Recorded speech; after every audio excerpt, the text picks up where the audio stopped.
Hey everyone, what's going on? This is Ash and Rima from MEOdyssey. Today we're just going to bring you a very quick video and just our analysis of the gameplay that came out at the Game Awards last night. And yeah, so we've got a few points written down and we're just going to go through them bit by bit as quickly as we can, and so we don't keep you guys too long, and hopefully we'll find something that you guys haven't seen and hopefully be interesting for you. So I'm going to pass straight over to Rima and we're going to go through the points point by point. So Rima. Okay, also I'm going to preface that this doesn't have anything to do with the orientation video, because that's going to be a separate video probably over the weekend at some point, or even before this. We don't know what order they're going in, so Yes. yeah. And also I am going to go through these very quickly, so I apologize if I'm going fast, but it's going to be quick, so I'm just warning you now. Okay. So the video kind of starts off with kind of like an asteroid belt kind of scene, and you get to see the Tempest kind of flying over it, and there is kind of voice introduction from somebody kind of talking. We think it's Mac Walters, we're not entirely sure, but we're kind of leaning towards Mac Walters. He's kind of telling us the same thing that we've heard quite a few times. The game is about exploration as well as danger and resourcefulness, all that kind of stuff. So 13 seconds in, you get to see a scene of Ryder and Liam, and you get to probably hear for the first time properly Friedable's like rendition of Sarah Ryder when she says, "Yeah, no way, this is home." Then about 18 seconds, you get to see the floating kind of sky rock things that we've kind of seen quite a few times. And then following that, there's various landscapes and terrains of different planets with voiceover, and they're all really pretty. 23 seconds in, you get to see the same places we saw in the gameplay leak earlier this year with the rain and kind of like the mechanical place where we saw the guy with the face tattoo, nearly dying. Mm-hmm. Then 32 seconds in, we get the FTL system, and it kind of looks like Stargate to me, which I think is really cool, but it's very cool, like a wormhole kind of system. 39 seconds in, you get a good look at the galaxy map, and nothing's really hugely changed. It's pretty much still kind of the same look, just a bit more pretty, more detailed, plus the angles kind of changed. It's not so much more overhead, you kind of get to see up by the side, kind of a landscape shot, more 3D. And I think you had you managed to get down the names of the systems. The name of the planet is called Kadara, and the name of the system is called Kevorkum. 47 seconds in, you get to see a massive black hole, and we were talking about the fact that certain people had been kind of asking the devs whether we'll get to see things like black holes in Andromeda, and it's kind of cool that you will get to see more astrological phenomena, not just planets and nebula, but also like asteroid fields and black holes. That's all really cool.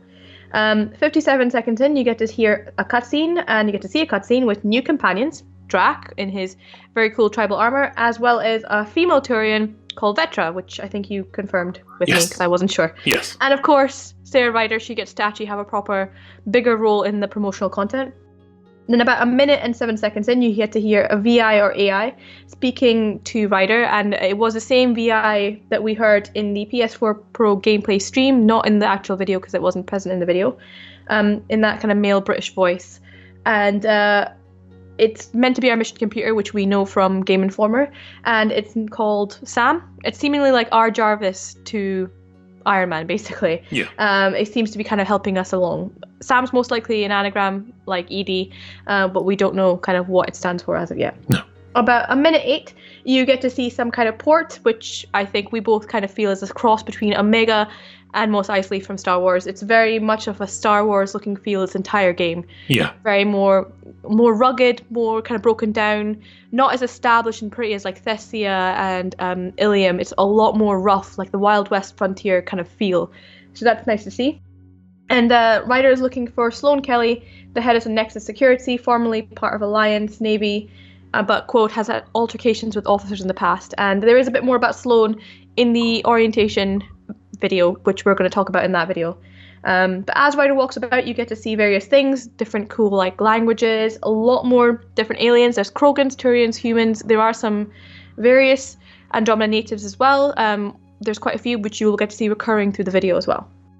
There's also a navigation bar at the top of the screen, and we are both very much on the same opinion. I think you'll agree that it looks like the tracker bar from Dragon Age Inquisition. Yes. And both of us are very happy with that, because that was one of our favorite aspects of that game, is the fact that you'll have a waypoint and you can kind of select it through your map, and it kind of helps you guide, like a compass really, rather than having a whole bunch of stuff. It's very clean and it's not really in your way, and you can kind of see pretty well. On minute 27, you see Ryder being escorted by a Krogan or Krogans to a mysterious figure, and all the guards seem to be wearing blue, possibly a gang. They kind of look like the Blue Suns, but we don't think the Blue Suns are going to be involved in the game. I don't think they would have brought the Blue Suns. And this figure is a woman. She seems to be talking some kind of like sassy British accent. Yes. She's a bit of a bitch, but she is very much like Arya, I think, in a way, and I think she's pretty cool. I'm kind of interested to meet her character. She seems like a pirate in a sense, actually. Yeah. A minute 35, you get to see the brief dialogue wheel, and kind of there's almost that kind of, again, it has that more like RPG element to it. It's a bit more refined than it doesn't look like the old Mass Effect wheel. It looks more like the Dragon Age wheel, and I think you can kind of see what Ian Fraser was talking about, like tones of like personality, but we might discuss that later on, maybe in another video when we actually get some more information on it. On minute 43, what would have been the Renegade Paragon action in the corner on the right hand side has now been replaced by some kind of action kind of device. So instead of possibly doing a Renegade action or a Paragon action, you see Ryder say something called disarm. She disarms the Katurian that's threatening her. And we were promised more action in our conversation, so this seems like a really good kind of visual of that. A minute 52, you finally get to see the Nomad. It takes way more off the screen than the Mako ever did. It also looks way more stable and way easier to drive. I think we both agree. Yeah. Kind of reminds us of the Batmobile from Arkham Knight in the sense that it looks like it's going to be quite a sturdy feel, and it feels like it's going to turn very well. There's also a lot going on in the HUD as well. There's obviously the Nomad stuff in the corner, as well as what we thought read toggle mining computer, which we know mining is a part of the exploration system. So if maybe you'll be able to actually kind of set up mining points while you're traveling around as well. And also the world and landscape that the Nomad's going around seems just immense, very diverse, very pretty. It almost looked like a safari landscape. It was very cool. And to say the fact that it just looks very like, there's a lot of depth in it, I think. And Macworld has said that you'd be able to go in many different paths on pretty much every planet, you think. So yeah. It's very cool. 2 minutes 7, there is a scanning device which we've dubbed the Batman scene because it looks like they're investigating some kind of crime scene where a Krogan's been killed. And at 2 minutes 11 seconds, you get to hear someone say, "Look for any signs that could lead us to the killer," in a quite accented voice that Ryder refers to as Riaz. We don't know whether Riaz or Ryaz is a companion or an NPC character, but it's another character that we've kind of heard of now. 2 minutes 21, you get to hear about Angarian blood, and somehow that's trace evidence that's been left around. So it seems like this could possibly be another Andromeda native and maybe be involved in this poor Krogan being killed. 2 minutes 39, you get to see some combat finally with a biotic charge, as well as more Andromeda natives that we saw before kind of being skirmishing with Yes. Ryder there. It's very fluid, very dynamic, and as I was saying to you earlier, when we were talking, it looks way more colorful, way more vibrant. It kind of looks like that frostbite color that you saw in the other Frostbite games we've seen in like Mirror's Edge and Dragon Age, where it looks like the colors are popping, as well as the fact that the biotic abilities seem more like water rather than like a solid form. So when she does biotically charge them, it just seems like energy flying out everywhere rather than a solid form, which is very cool. And she's got a sword, a very cool sword, one of my favorite things from Mass Effect 3's multiplayer. And some kind of either biotic or energy shield. I couldn't tell exactly what it was. I'm leaning towards biotic, but there is a shield, so it's almost like hand-to-hand combat now. As well as the jetpack dash, that was kind of established by Game Informer, but it looks very similar to the kind of like some of the characters that had it in the Mass Effect 3 multiplayer, including the biotics and like the Turian Havocs and Ghosts, where you could like dash the side. So it's nice to see that coming back, and it looks really good. 3 minutes 1, you get to see the weapon wheel, and that's still there. I know people were worried that you weren't going to be able to pause it with your ability wheel, but there is a weapon wheel, and I'm not entirely sure, but might need to rewatch it, or someone can comment to me in the comments. But it looks like the Rieger shotgun thing is back from Mass someone on Effect. Twitter mentioned about that. So I'm it does not seem sure. like it. I saw a flash of it and I don't know, and I'm not gone back to look. Someone let me know in the comments below because we're not entirely sure. 3 minutes 9, you're not just fighting on one level anymore. It looks like Ryder will biotically or can somehow manage to warp and attack enemies that seem to be on different levels, and not just like slightly above, they're quite high up and things like that, and then they can shoot down. So it looks like it's going to be not just a 2D level. It's going to be like right around you, so that's quite cool. Then 3 minutes 31, we get to see crafting and customization. It looks really simple, but also very clean and refined in the sense that there's not going to be that much clutter. In Dragon Age, there was a lot of clutter, and this looks like it's way more clean. And I think you had a point about this, about multiplayer, I think. Yeah, it's more to do with the levels. In the top left and the top right of the picture, you can see on the top left it has what I'm calling your single player level, and it seems to indicate basically any experience you pick up solely in the single player goes towards that one.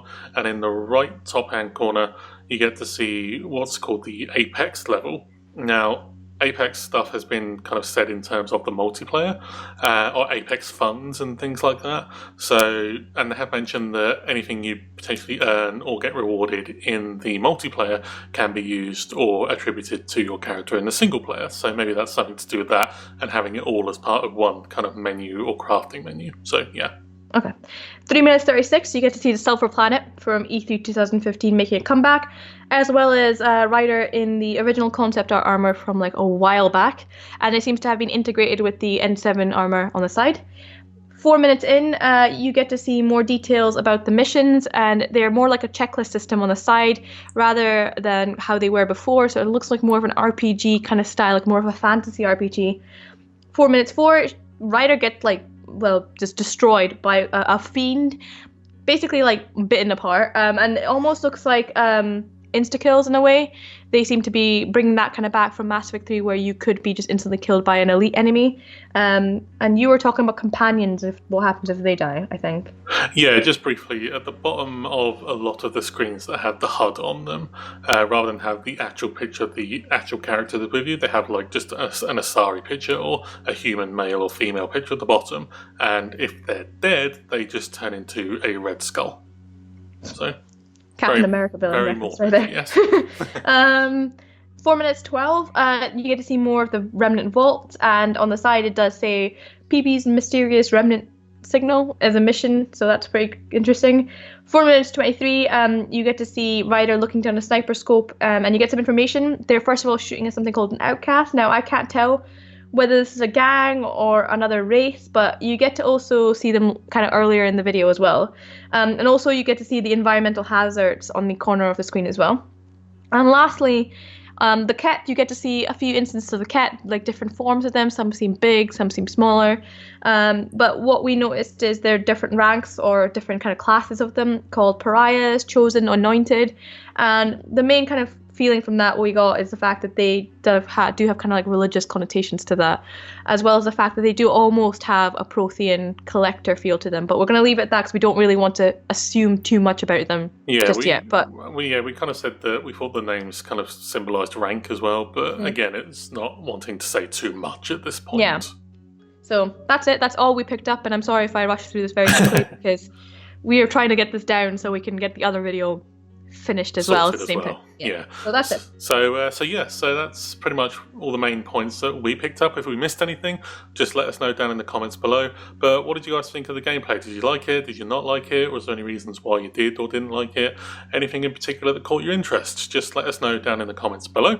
And as always, you can subscribe to the channel to stay up to date on all things Mass Effect, and you can help the channel to grow by sharing the video too. Thanks for watching. We'll see you again very soon.